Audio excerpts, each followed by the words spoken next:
लक्ष्मण हाके कदाचित उमेदवार राहिले असते तर का म्हणजे तुम्ही टाळले यावेळेस निवडणुकीला उभं राहणं काय कारण काय? निवडणुकीला मी उभा राहिला असतो तर माझं पॉलिटिकल मेरिट काय आहे हे याची मला पुरेपूर कल्पना आहे. माझा जो ज्ञाती समाज बांधव आहे, जो ओबीसी आहे, जोपर्यंत खुलून मतदान करणार नाही, जोपर्यंत आपल्या माणसाला मतदान करण्याचं धैर्य, करेज, विश्वास आणि ते डेअरिंग जोपर्यंत ओबीसीमध्ये येणार नाही, तोपर्यंत मला वाटत नाही की लक्ष्मण हाके आमदार खासदार होईल.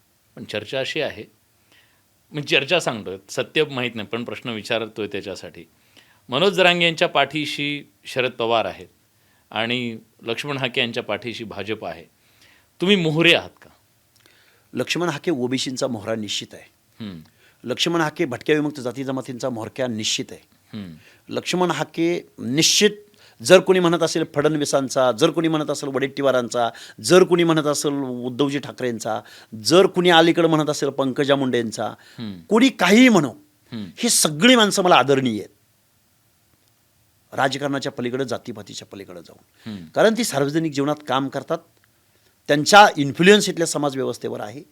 आणि मी सकारात्मक दृष्टिकोनातून मी या सगळ्यांचा चेला असेल, या सगळ्यांचा समर्थक असेल तर मला त्याचा आनंद आहे. कारण मला ओबीसीच्या हिताचे काही, ओबीसींना त्यांचा विश्वास वाढेल असं काही काम करायचं आहे. त्याच्यात जर यांची मला मदत होणार असेल तर मी निश्चित या सगळ्यांचा समर्थक आहे. तुमच्यावर आता हल्ला झाला म्हणून आपण खरं तर ही मुलाखत करतोय. हा संघर्ष इतका टोकाला पोहोचलाय? निश्चित टोकाला पोहोचलाय की आता एकमेकांच्या वर म्हणजे सौहार्द इतकं. काही दिवसापूर्वी पुण्यामध्ये नको त्या गोष्टी घडल्या, त्याच्यातून सावरतोय न सावरतोय तोपर्यंत नांदेड जिल्ह्यातल्या कंधार तालुक्यातल्या बाचोटी गावामध्ये 100-150 तरुणांनी यावं, गाडीवरती चढावं, गाडीवरती हात मारावेत आणि गाडी थोडी ड्रायव्हरनं पुढं घेतल्यानंतर मागील काचा दगडं मारून काचा फोडाव्यात. खरोखर मला असं वाटतंय की इथल्या ओबीसीनी काय गुन्हा केला. लक्ष्मण हाकेंनी ओबीसीचा आवाज उपोषण करून नाही आमचं आरक्षण टिकलं पाहिजे, आमच्यात जर तुम्ही आला तर गावातला बलुतेदार आलुतेदार कुठे जाईल, तुमच्या स्पर्धेमध्ये हा कसा टिकेल, ही लॉजिकल मांडणी या महाराष्ट्रामध्ये ठामपणे ज्यावेळी मांडली, त्या दिवसापासून लक्ष्मण हाके, मग लक्ष्मण हाकेच्या बाबतीमध्ये मॉर्फिंग, लक्ष्मण हाकेला बदनाम करणं, लक्ष्मण हाके कसा काय आहे, लक्ष्मण हाके कसा फिरतोय बघू, लक्ष्मण हाके कसा सभेला जातोय बघू, लक्ष्मण हाकेला किती मतं पडली, अशा पद्धतीचे ज्यावेळी आता ते कायमचं पण मला एक म्हणायचं की हे तुमच्याकडून सुद्धा काही गोष्टी राजकीय केल्या जातात का? आता ज्या विचाराला, ज्या मागणीला तुम्ही विरोध करताय, स्वाभाविकपणे त्याच्यातले काही लोक येऊन तुमच्यावरती अटॅक करत आहेत. तुम्ही डायरेक्ट त्याचं मनोज जरांगेशी संबंध जोडणं, ह्याला काय लॉजिक काय? मनोज जरांगेंच्या नावानं घोषणा दिल्या जाणार असतील, मनोज जरांगे जर त्या मुवमेंटचा व्हॉइस असेल तर त्याचं श्रेय बाय डिफॉल्ट त्या चळवळ लढणाऱ्या नेतृत्वाकडेच जातं ना. ते बिचारे, त्यांना काय, त्यांचं माझं काय, जमिनीला जमीन आहे, बांधाला बांध आहे, मी त्या गावातला आहे, 700-800 किलोमीटर मी त्या रनिंग तोडून मी त्या तिकडं गेलोय प्रचाराला. त्या बिचाऱ्यांचं माझं वैर नाही ना. वैर आहे ते मुवमेंट लढणाऱ्या, त्या बेकायदा मागणी करणाऱ्या त्या नेतृत्वाशी आहे ना. मी कुणाचं नाव घेईल? त्यांनी ज्यांच्या नावानं घोषणा दिल्या त्याचंच नाव घेईन. पण ते म्हणतात तुम्ही बेकायदेशीर आता प्रचार करण्याचा, तुम्ही जे निवडणुकीची आचारसंहिता आहे, ह्या आचारसंहितेमध्ये तुमच्याकडून खरं तर उल्लंघन होत आहे असं त्यांचं म्हणणं आहे. कोणतं उल्लंघन झालं ते की कळावं. तुम्ही बेकायदेशीरित्या आता प्रचार करताय, सभा घेताय. बेकायदेशीर तुम्ही कशासाठी सभा घेताय असं त्यांचं? आम्ही ओबीसीचा व्हॉइस, जिथं ओबीसीचे उमेदवार आहेत त्या उमेदवारांच्या मी सभा घेतोय. ओबीसीची माणसं माझी निवडून आली पाहिजेत, ही माझी भावना आहे. लोकशाहीमध्ये निवडणुका ह्या उत्सव आहेत आणि त्या उत्सवामध्ये आपला प्रतिनिधी, आपल्या विचाराचा प्रतिनिधी महाराष्ट्राच्या विधानसभेत जाऊ नये असं लक्ष्मण हाकेला का वाटू नये? लक्ष्मण हाके कार्यकर्ता आहे आणि तो सुशिक्षित कार्यकर्ता आहे. तो ब्लाइंड बिलीफ म्हणजे अंधविश्वास किंवा कुणाच्या तरी सांगण्यावरनं, कुणाच्या तरी स्क्रिप्टवरनं आंदोलन करणारा लक्ष्मण हाके नाही. लक्ष्मण हाकेला स्वतःचा विचार आहे. आता हे आत्मस्तुतीचा भाग थोडा बाजूला ठेवू आपण, पण लक्ष्मण हाकेचा एक स्वतःचा म्हणून संविधानाप्रती, इथल्या लोकशाहीप्रती एक स्वतःचं मत आहे. मला कुणाकडून स्क्रिप्ट नाही घ्यावं लागत, मला कुणाच्या तरी सांगण्यावरून आंदोलन नाही करावं लागत. मला कळतं आता आपण काय भूक केली पाहिजे. तुम्हाला हे जाणवतंय, खाली ग्राउंडवर तुम्ही फिरताय, हे करताय, पराकोटीचं ध्रुवीकरण झालंय? पराकोटीचं ध्रुवीकरण झालंय. गावगाड्यातलं ओबीसी तुतारीला मतदान करणार नाही.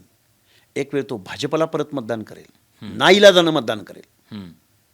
एक वेळ तो उद्धव ठाकरेंच्या शिवसेनेला मतदान करेल. हम्म. त्याच्याही पलीकडे जाऊन काँग्रेसला सुद्धा एखाद्या वेळेस करेल. पण अलीकडचं पृथ्वीराज चव्हाणांचं वर्तन मात्र अजिबात ओबीसींना आवडलेलं नाही, हम्म. की ज्यांनी जरांगेंना जाऊन भेट देणं हम्म. आणि ओबीसीबद्दल काहीच न बोलणं. मीही त्यांना या प्रश्नाचं उत्तर विचारलं, पण त्यावरही त्यांनी उत्तर टाळलं. हम्म. हे ओबीसींना अजिबात आवडलेलं नाही. आपली लोकं पाडली जात आहेत, आपली लोकं टार्गेट केली जात आहेत, आपली लोकं बदनाम केली जात आहेत, आपल्या लोकांवर हल्ला होतोय. हे त्यांच्या लक्षात येईल. लक्षात आलंय ओबीसींच्या. हम्म. कुठल्याही मतदारसंघात मराठवाड्यातल्या 8 जिल्ह्यामध्ये हम्म. ओबीसी मधला 70% ओबीसी हे महाविकास आघाडीच्या विरोधामध्ये मतदान करेल. पण भाजपनं तर सगळे मराठा उमेदवार दिलेले आहेत. दिले. तुम्ही कुठलं हो, मग ओबीसी वंचितला राहील मतदान. ते जिथं ओबीसी द्यायचंच नाही या दोघांनाही मतदान, तिथं जाईल. पण त्याच्याही पेक्षा महाविकास दगडापेक्षा वीट बरी म्हणून महायुतीच्या पण असं उमेदवारांना- घडलंय का? मला खरं तुमच्याकडून याचं उत्तर हवं आहे.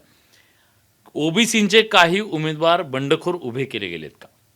ओबीसीचे अनेक मतदारसंघामध्ये ओबीसीचे उमेदवार आहेत की ते रिझल्टपर्यंत जाऊ शकतात. पण शेवटच्या 4 दिवसात जो मनी आणि जी यंत्रणा कामास लागते, ती यंत्रणा सामान्य माणसाला कितपत खुलं फ्री अँड फेअर इलेक्शन होतंय याच्यावर ह्या गोष्टी अवलंबून आहेत.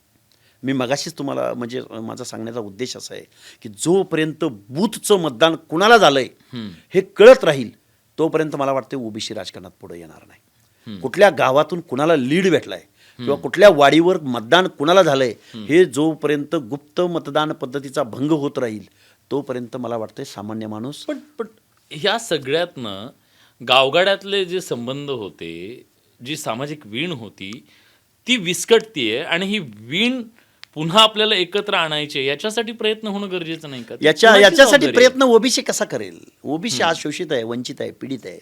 ओबीसीने अन्याय नाही केला, ओबीसीवर अन्याय झालाय, सफर करतोय ओबीसी. ओबीसीचा खासदार निवडून जात नाही, ओबीसीचा आमदार लोकप्रतिनिधित्व. पण तुम्हाला मराठा समाजाचं जे रौद्र रूप दिसतंय मोठ्या प्रमाणात अनेक ठिकाणी सभांच्या माध्यमातून वेगवेगळ्या आंदोलनाच्या ह्याच्यातनं ओबीसींच्या मनात अस्वस्थता निर्माण झाली. संभ्रमावस्था आहे, अस्वस्थता आहे, भीती आहे, दहशत आहे. ज्या छत्रपती शिवरायांच्या नावानं जय भवानी जय शिवाजी म्हणलं की माणसाच्या महाराष्ट्रीयनांच्या मनात ऊर्जा निर्माण व्हायची. आता तीच घोषणा ऐकली की आता भीती दहशत त्याच्या मनात निर्माण झाली. एवढं हे फक्त हे राजकीय नाही आहे, हे आपल्या प्रतिमा आणि प्रतीक, महाराष्ट्रांच्या प्रतिमा आणि प्रत्येकांचं सुद्धा. अरे जरांगेंच्या माध्यमातून छत्रपती शिवरायांच्या प्रतिमेसमोर बसणं, भगव्या झेंड्याबद्दल, जय भवानी जय शिवाजी या घोषणेबद्दल आज ओबीसींच्या मनात भीती निर्माण झाली.